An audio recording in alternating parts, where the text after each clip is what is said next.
사우디아라비아와 부쩍 가까워진 중국의 노림수는 결국 달러 흔들기였습니다.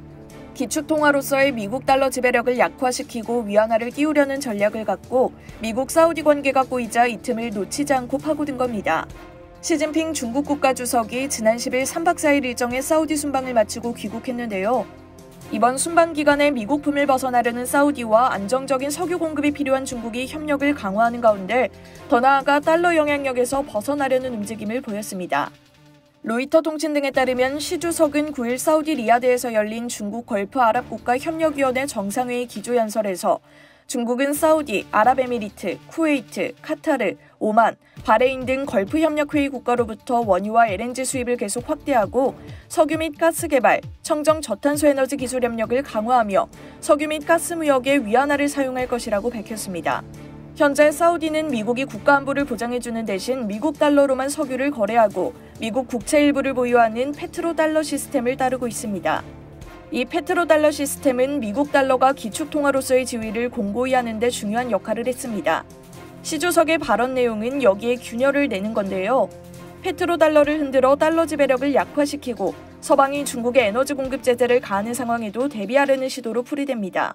중국과 사우디는 서로 가장 큰 무역 파트너이자 중국은 세계 최대 석유 구입국, 사우디는 세계 최대 공급국입니다.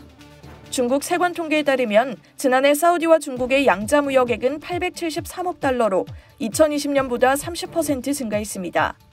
무역의 대부분은 석유인데 2021년 중국이 사우디로부터 수입한 석유 수입액은 439억 달러입니다. 중국이 사우디로부터 수입한 상품 구입액의 77%나 되는데요. 사우디 전체 원유 수출의 25% 이상이 중국일 정도로 중국은 사우디의 대형 고객입니다. 사우디 입장에선 중국의 위안화 결제를 거절하기 힘들 것으로 예상됩니다.